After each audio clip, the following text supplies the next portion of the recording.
আসসালামু আলাইকুম। Try.Fulfil এর পক্ষ থেকে সবাইকে স্বাগতম। আজকে থার্ড ইয়ারের ক্রিটিসিজমের একটা প্রশ্ন পড়ছি যেটি সালে এসেছে, খুব গুরুত্বপূর্ণ।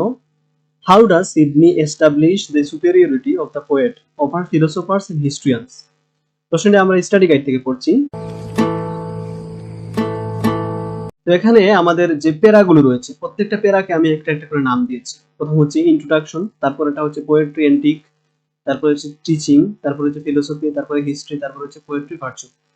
এখানে প্রথম পেরাতে ইন্ট্রোডাকশন দেওয়া হয়েছে, এই প্রশ্নের উত্তরটা কি হবে, কি নিয়ে আলোচনা হচ্ছে এখানে। এটার পরের পেরাতে কবিতা কিভাবে একটি প্রাচীন শিল্পের অংশ সেটা আলোচনা করা হয়েছে। তারপরে হচ্ছে টিচিং, কবিতা থেকে মানুষ কি শিক্ষা পায়, হিস্ট্রি, ফিলোসফি, এগুলো থেকে মানুষ কি শিক্ষা পায়, এই শিক্ষা নিয়ে আলোচনা। তারপর হচ্ছে ফিলোসফিকে নিয়ে একটা আলাদা আলোচনা করা হয়েছে, হিস্ট্রিকে নিয়ে আলাদা আলোচনা করা হয়েছে। তারপরে কবিতা যে মানুষকে ভার্চু শিক্ষা দেয় এই ফিলোসফি আর হিস্ট্রি এর উপরে গিয়ে, এটা বলা হয়েছে সবার শেষের বেলাতে। এখন আমরা দেখি গাইডে কি লেখা আছে উত্তরে।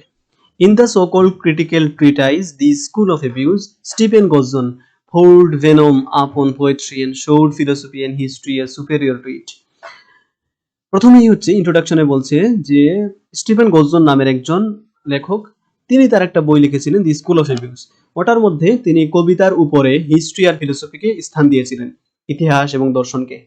But Sidney, a genuine poet, could not digest this untenable remark and gave an appropriate answer to this audacious comment. তো স্টিভেন গজনের রিপ্লাইয়ে আমাদের এটার যে লেখক আছেন সিডনি, তিনি এই তার মন্তব্য গ্রহণ করতে পারেনি। তিনি বলছেন যে এটা অগ্রহণযোগ্য একটা মন্তব্য, তারপরে হচ্ছে একটা হঠকারী বক্তব্য, এটা কখনোই গ্রহণ করা যায় না। তিনি এটার উত্তর দিয়েছেন।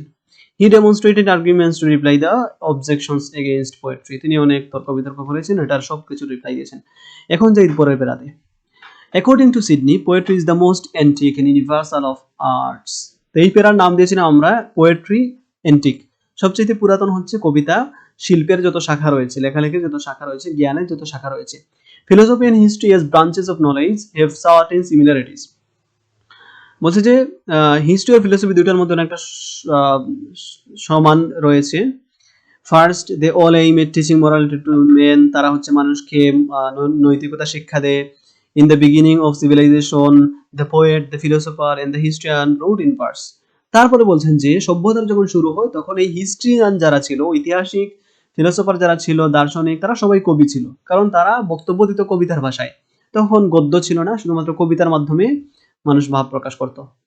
All of the three were known as poets. সবাই ছিল কবি। All of these subjects attempted to lead men to virtuous action by applying their knowledge. তো তারা সবাই চেষ্টা করতো মানুষকে ভার্চু, ভালো কাজের দিকে নিয়ে যাওয়ার জন্য শিক্ষার মাধ্যমে মানুষের কাছে জ্ঞান ছড়িয়ে দিত। So we can say that poetry was the source of the knowledge to men at large. তো সবশেষে বলা যায় যে এটা যেহেতু কবিতার ভাষায় তারা মানুষকে জ্ঞান দিত, সেহেতু কবিতাটাই হচ্ছে জ্ঞানের সবচেয়ে বড় শাখা এবং প্রাচীন শাখা। তারপরে আমরা যাই পরের বেড়াতে। এই বেড়াতে হচ্ছে আমরা টিচিং নিয়ে কথা বলেছিলাম। টিচিং হচ্ছে এটার point. But in the course of time the writers of arts began to be known by different names. যত সময় যাচ্ছিল জ্ঞানের শাখাগুলো বিস্তৃত হচ্ছিল, ভাগ হয়ে যাচ্ছিল। The difference came into existence when the question as to who teaches best.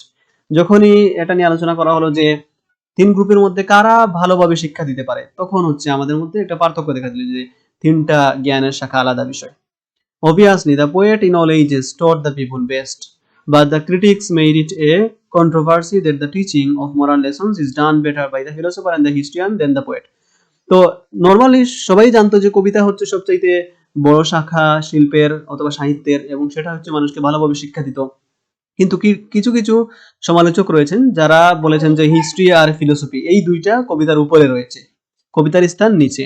This opinion is far from the truth, এবং লেখক বলেছেন যে এটা সত্য থেকে অনেক দূরে। তারপরে হচ্ছে if we look at the controversy we find neither the philosopher nor the historian are equal to the poet in teaching man. যদি আমরা এটা আলোচনা করি তাহলে দেখবো ফিলোসফার, দার্শনিক, হিস্ট্রিয়ান, ঐতিহাসিক, তারা কখনোই হচ্ছে একজন কবির আশেপাশে আসতে পারে না। কবি হচ্ছে সবচাইতে বড় স্থানে রয়েছে। Philosophy is a branch of art which is full of division and distinction. এখন ফিলোসফি নিয়ে কথা বলা হচ্ছে যে ফিলোসফি হচ্ছে জ্ঞানের একটা শাখা, যেটার মধ্যে অনেকগুলো শ্রেণী বিভাগ রয়েছে, তারপরে বিভক্তি রয়েছে, অনেক ব্যাখ্যা বিশ্লেষণ রয়েছে, অনেক পার্থক্য রয়েছে। It provides only the precept but no example, এটা শুধুমাত্র মানুষকে নীতি কথা শিক্ষা দেয়, বিধিবিধান নিয়ম কারণ এগুলো শিক্ষা দেয়, কিন্তু কোনো এক্সাম্পল দিতে পারে না। So no man can learn its precepts, যেহেতু এক্সাম্পল সহকারে কোনো কিছু বলে না, এজন্য মানুষ এগুলো ভালোভাবে শিখতে পারে না। Only few persons can acquire virtue by studying philosophy, so it is defective as an art of teaching. খুব কম মানুষই হচ্ছে ভার্চু, নীতি নৈতিকতা, গুণ এগুলো শিখতে পারে ফিলোসফির মাধ্যমে, সেহেতু বলা যায় না যে এটা একটা ভালো জ্ঞানের শাখা, যেহেতু বেশিরভাগ মানুষ এটা থেকে উপকৃত হয় না। এরপরে আসি আমরা পরের প্যারাতে। এই প্যারাতে হিস্ট্রি নিয়ে কথা বলা হয়েছে। History is a branch of knowledge which deals with the past and gives only the bare description of how a thing happened. ইতিহাস হচ্ছে জ্ঞানের একটা শাখা যারা শুধুমাত্র অতীতকে নিয়ে কথাবার্তা বলে এবং শুধুমাত্র অতীতে কি ঘটেছিল এটার ব্যাখ্যা দেয়, তাছাড়া আর কিছুই মানুষকে দিতে পারে না। For its verity of truth, it has to depend upon the most recent records or hearsay reports. Okay. তো এটার হচ্ছে সত্যতা নিশ্চিত করার জন্য, ভেরিটি অফ ট্রুথ মানে হচ্ছে সত্যতা নিশ্চিত করতে গিয়ে এটা শুধুমাত্র এই যে অতীতকালের কিছু পুকায় খাওয়া রেকর্ড এখানে এটার সাথে তুলনা করা হয়েছে, কিছু অতীতের কিছু রেকর্ড এগুলো তারা প্রমাণ হিসেবে দেয়। তারপরে হচ্ছে হেয়ারসে রিপোর্ট মানে কিংবদন্তি, মানুষের মুখে মুখে যেগুলো চলে আসে ওইগুলো হচ্ছে তারা প্রমাণ স্বরূপ দেয়। Besides it provides only examples but no theory, শুধুমাত্র এক্সাম্পল দেয় ইতিহাস আমাদেরকে যে অতীতে এই হয়েছিল সেই হয়েছিল, কিন্তু এটা আমাদেরকে কোনো থিওরি শিক্ষা দেয় না। So its teaching is incomplete and less effective.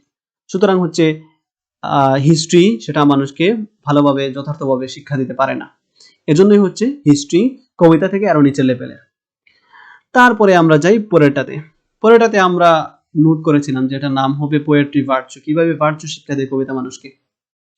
But only poetry can teach men virtues effectively and successfully as it offers both precept and example. যেহেতু এটা মানুষকে বিধিবিধান, নীতি নৈতিকতা, নীতি তারপরে হচ্ছে এক্সাম্পল সহকারে ব্যাখ্যা করে, সেহেতু এটা হচ্ছে সবথেকে ভালো শাখা যেটা মানুষকে নীতি নৈতিকতা বা ভার্চু গুণাবলী শিক্ষা দিতে পারে।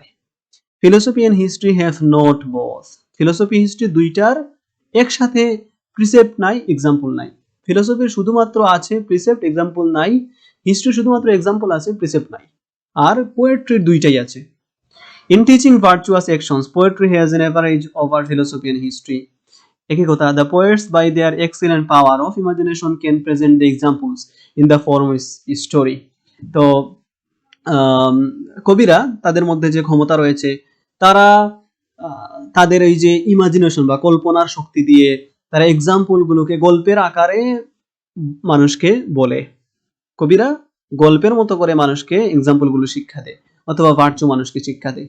But the philosophers and the historians hands are bound and cannot go beyond what happens or happened. আর শুধুমাত্র ঐতিহাসিক আর ফিলোসফার যারা রয়েছে, দার্শনিক, তারা শুধুমাত্র যা পৃথিবীতে ঘটেছে, যা বইয়ের মধ্যে সংকলিত আছে এটা নিয়ে কথা বলে, এর ছাড়া আর কোনো কিছু তারা বলতে পারে না, মানুষকে কোনো কিছু শিক্ষা দিতে পারে না নির্দিষ্ট একটা বিষয় ছাড়া। Poetry possesses the power to move men towards virtuous action. শুধুমাত্র কবির অথবা কবিতার ক্ষমতা রয়েছে মানুষকে গুণাবলী বা ভার্চু অথবা মরালিটি বা মানুষকে শিক্ষা দেওয়ার। But philosophy and history lack in this special quality, ওই দুইটার এটা নাই। তারপরে সবার শেষ, Sidney rightly shows poetry superior to philosophy and history. এই যে আমাদের এতগুলো যুক্তি তথ্য উপাত্ত দিলে দেওয়ার পরে হচ্ছে এখানে আসে উপসংহার। The arguments he offers to us are undeniably accepted in the world of learning. আর এখানে যে সিডনি যে তথ্যগুলো দিলেন এগুলো কোনোভাবে অস্বীকার করা যায় না, শিক্ষা বা জ্ঞানের জগতে এগুলো strictly accepted. We do not rule out the essential help what philosophy and history render to teach us. Okay, তো এখানে আরেকটা কথা বলছে যে ইতিহাস এবং দর্শন, ফিলোসফি হিস্ট্রি, এই দুইটার যে শিক্ষা দেওয়ার উপকারিতা যেটা রয়েছে এটা আমরা কখনোই অস্বীকার করতে পারি না, তারা অবশ্যই শিক্ষা দেয়।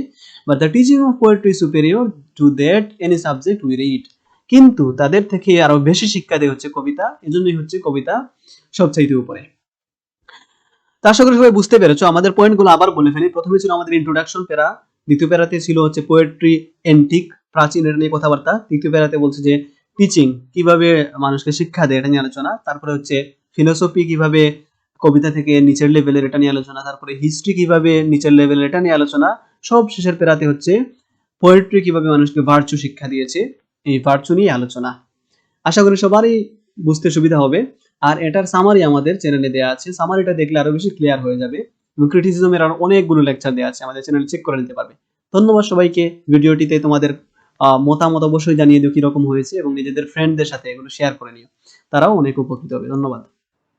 ভিডিওটি ভালো লাগলে লাইক করেন, নতুন নতুন ভিডিও দেখার জন্য সাবস্ক্রাইব করে দিন। সাবস্ক্রাইব। সাবস্ক্রাইব